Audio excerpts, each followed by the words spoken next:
Earnestly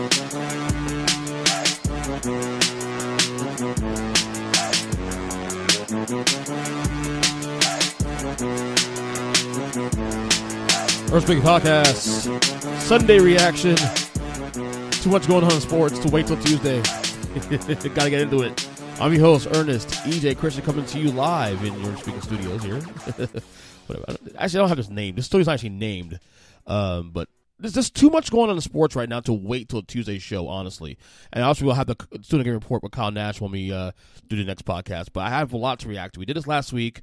People like the reaction podcast, so I figured let's do it again. The goal here is not to go too long, though. This is the reaction to the NFL, but also with the NBA back also as well, too. There's a lot going on in the NBA as well.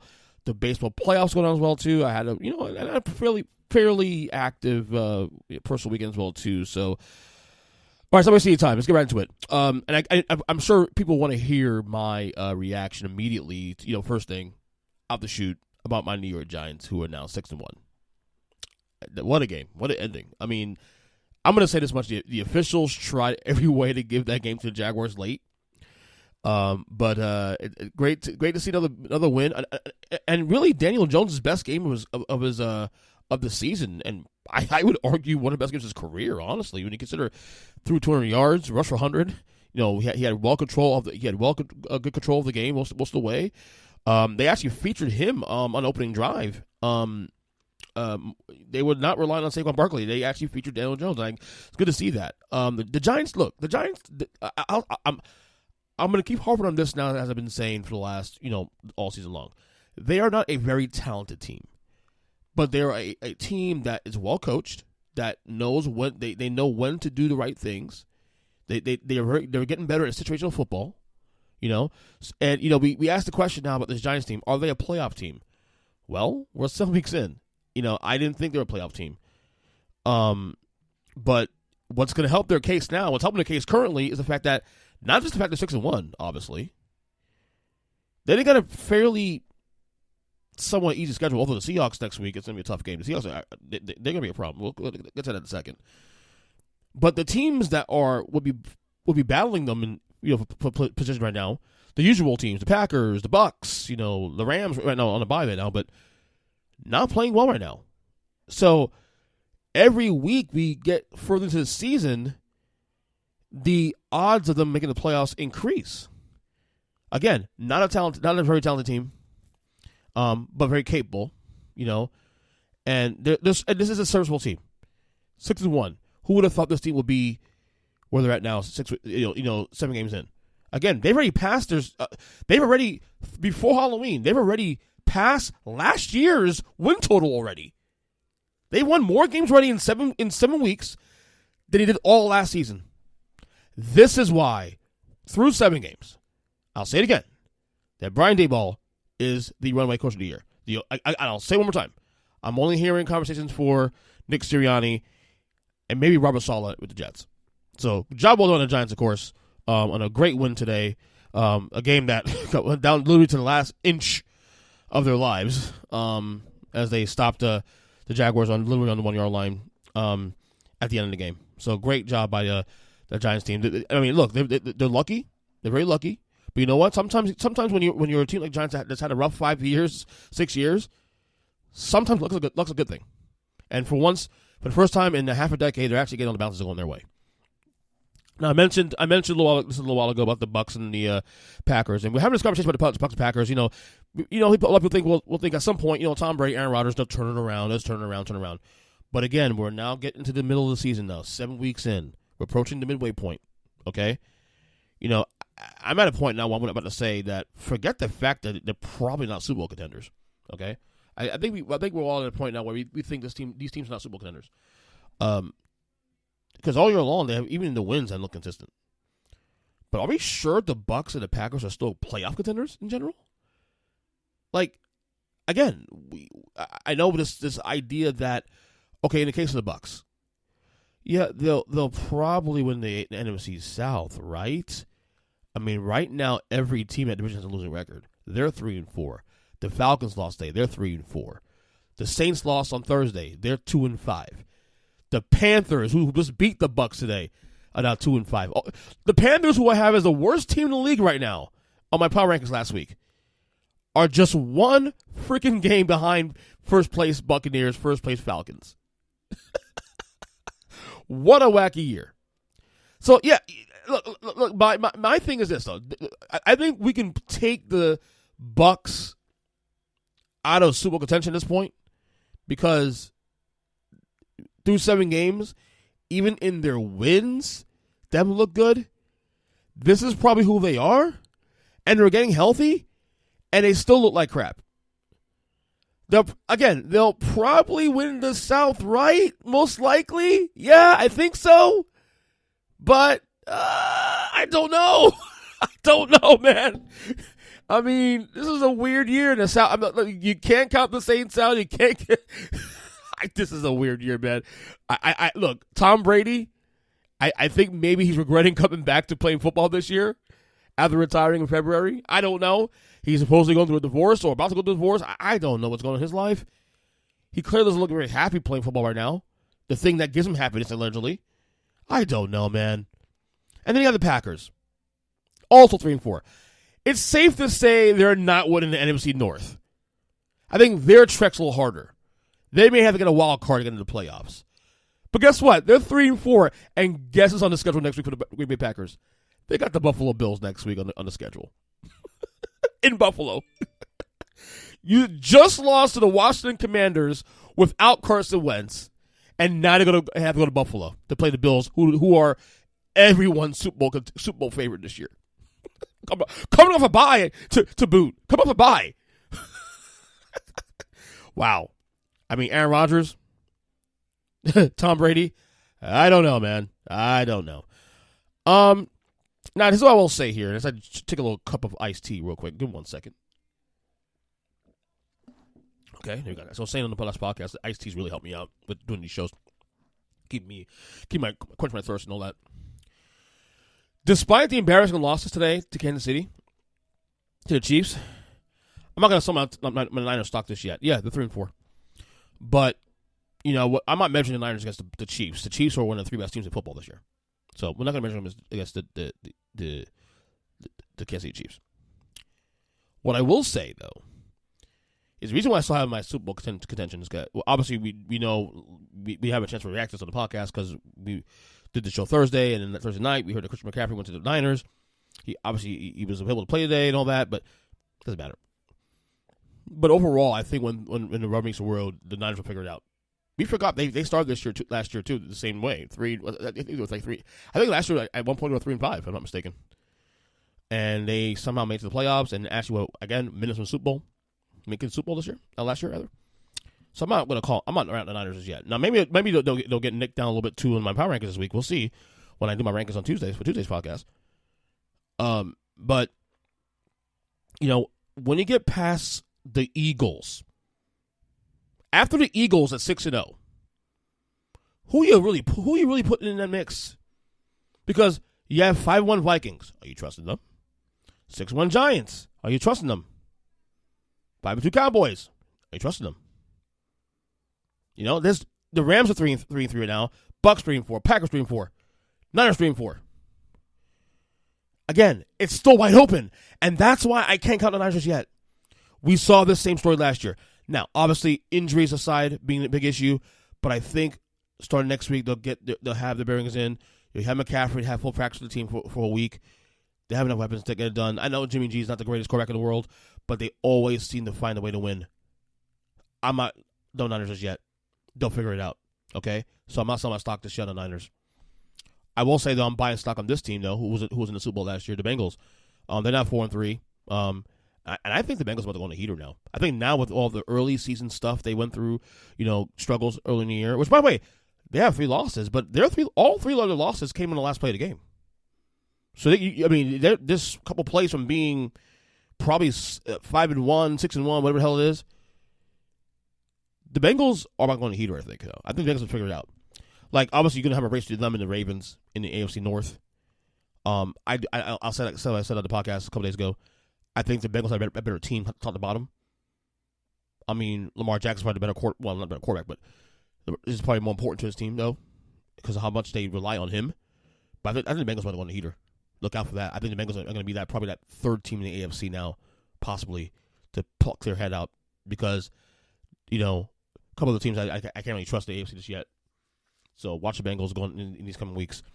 Another team also has been red hot recently, won 4 in a row that no one's really talking about is the Tennessee Titans. They won 4 in a row. They're now 4-2 now.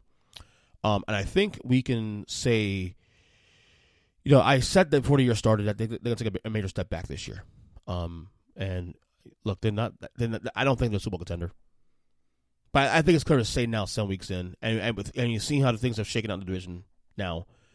I think it's safe to say that they're going to win the AFC South. I think they're going to be. They are pretty much the odds-on favorite to win the AFC South. The Colts are not to be trusted.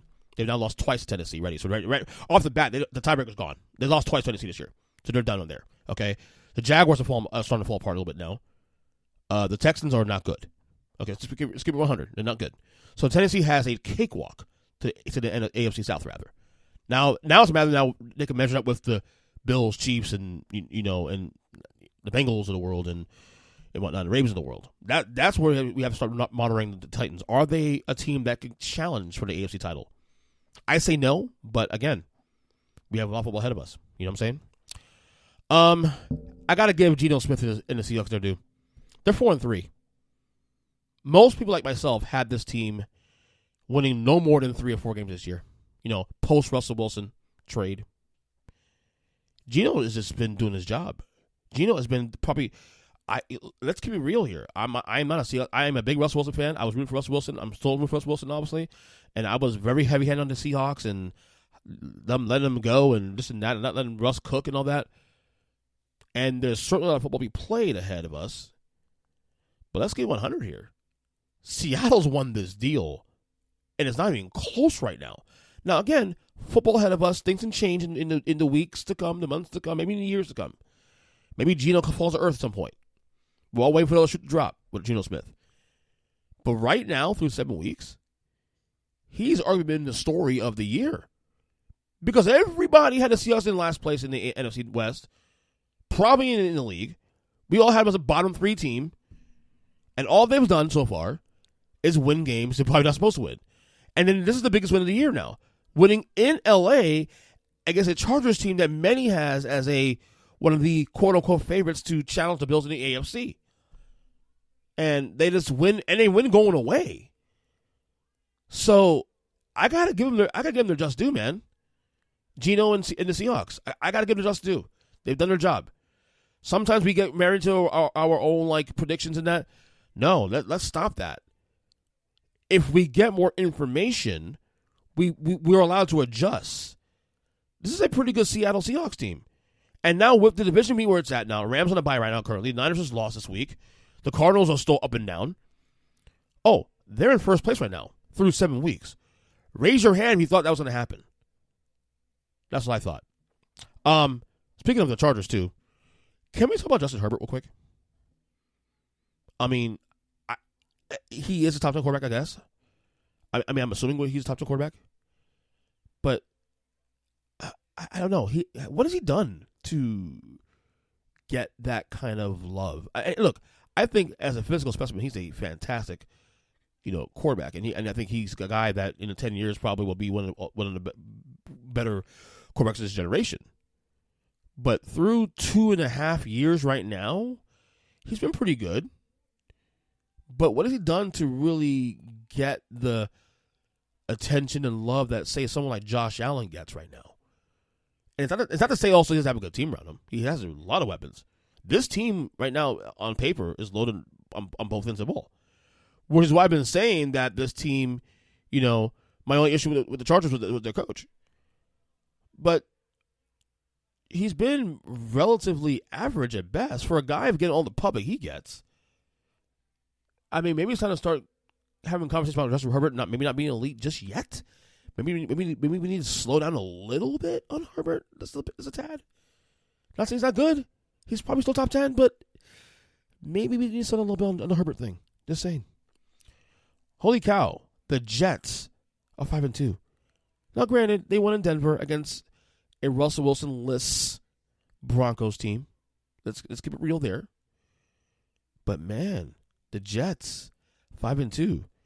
And it kind of mirrored the Giants a little bit too in a sense because their defense is carrying this team. The offense has been like, I mean, you have now obviously the running back, Brees Hall is going to be probably out for the year with that injury. They're saying it could be a torn ACL, so that's going to hurt a lot, obviously going forward. But the defense has been carrying this team for the most part. I mean, Zach Wilson hasn't really been anything great, to be honest with you, since coming back from injury. You know, I argue that the Giants' offense has been better, but say what you want. The Jets are 5-2, man. I mean, and this again, raise your hand if you thought this team had to win 5 games all together this year rather. You know, and I think it's time to put dirt on Denver now. I think Denver's done. And like I said, Russell Wilson didn't play today, so I mean, obviously, we're not gonna sit there and say, "Oh, well, it's his fault." Let's chill with that. But the Jets, 5-2. Wow, unbelievable. This has been a wacky year, man. Wacky year. What else did I miss on here in the NFL that stood out this weekend before I touch on some things here? I think that's about it really. That stood out really. Vegas back on the winning ways this week against Houston, and like I said, the Bucks and the Packers. That's still the story of the week. I mean, Dak Prescott came back today. Dak Prescott looked, a little rusty early on, but got better as the game went on against Detroit. Detroit will be in the bottom 5 again this week. Was all said and done, they're back to being a bad team. So that's about it for week 7. We got 2 more games. Right now I'm recording this in the middle at halftime of the Dolphins and the Steelers at 16-10 at halftime. Dolphins. Tua looks fantastic in the first quarter. Obviously, I'm making sure he doesn't want to get hit. I don't want him to get hit, obviously, but he looks great. He looks really, really good so far. We'll see how the game ends up. We'll touch on that game, obviously, on the Tuesday podcast, and as well as the Monday night game tomorrow night between the Bears and the Patriots. So there's that. Couple other things to get out of here. Lakers are 0-3 now. So while I was watching the 4 o'clock session, I actually had a Lakers game 2 on my other TV. Oh my God, this is already a disaster in LA. Already a disaster. LeBron. I mean, LeBron's doing LeBron things. He's playing well. AD's not hurt yet. That's the strange thing too. They're actually healthy. AD's actually healthy right now, and LeBron is playing like LeBron. Russell Westbrook, however, oof. And then he had that shot. The Lakers up too late. Lakers had a chance to run the clock down. Russell Westbrook, instead of like running the clock down, decides to take a wide open 18-foot jumper, misses that badly. Dame Lillard comes down, hits a 3-pointer to take the lead. You saw the ending, obviously, how it came out. Blazers won that game. They're 3-0 now. I mean, this is going to be a talk of a sports radio all week long, the Lakers and stuff. I'm probably going to have to get any NBA analysts on the show this week. But it's been a disaster out the chute for the Lakers. My God. Oof. Yeah. Other than that, it's been a relatively solid NBA season so far. Like I said, Celtics 3-0. They look great. Jazz are unbeaten still. I can't believe that. It's one to beat the Pelicans tonight, actually. So we'll probably do an NBA touch-up sometime this week, or not, if not next week. So only about a weekend into the season. So, but the Lakers, of course, the story of the town. The Lakers are the story of the season right now, and ain't a good one. One more thing before I get out of here. Philadelphia Phillies. I know I'm not a Phillies fan, but I gotta get a Devils do. Phillies are going to the World Series. Beat the Padres 4-1. Congrats to all my Philadelphia Phillies friends and whatnot for obviously supporting your team and all that. I mean, I'm not gonna get into that, especially my buddies Ryan and Matthew Muleisen, who comes on this podcast time and time. Maybe I'll let him come to the podcast sometime in the next week or two to talk Phillies baseball. Maybe talk his shit, I guess. I don't know. So congrats to the Phillies, man. Whatever. Go Astros, obviously. No. Go Astros. You guys heard last episode, I talked about how my 5 most hated teams in baseball history. Number 1, the bullet, was the Philadelphia Phillies. So you know how I feel. I'm a Mets fan, and I'm jealous, obviously. So, 2 more things we got here. Not sports related. We got a new cat this weekend. Named her Sesame, and got her on Saturday. So back to having 2 cats again in the house. The kids were excited about it. Wife's excited about it, of course. So I'm pretty excited about it as well too. So there's that. So just spent some time with my wife, and also last night and this morning, well, a little bit because my kids still at my mom's house for they've never slept over at my mom's house at any point in their lives, and they decided to go. My mom, my stepdad asked for them to come over and spend some time with them. So obviously I said, go ahead and take the kids. I could use some time with myself. Last night, my wife and I went to a little dinner. Nothing expensive, just something, simple. I went to Denny's, actually. Went to Denny's to get a burger, spent some time together, and came home and watched TV. And honestly, people say, well, you had to spend time with your wife. What are you going to do? I fell asleep. I fell asleep and just slept. I was too tired. That's parenthood for you, man. So between that and work and doing this podcast and all that stuff, I got a lot going on, man. I'm happy about life, though. I'm happy about things. So anyway, that is my reaction podcast for this Sunday, the Sunday reaction pod, which I'll do again next week, hopefully.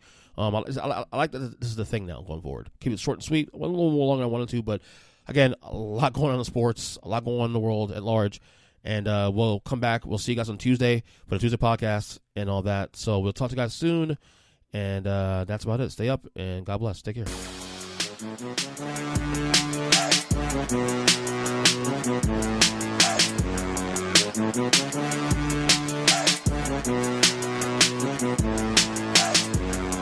Thank you.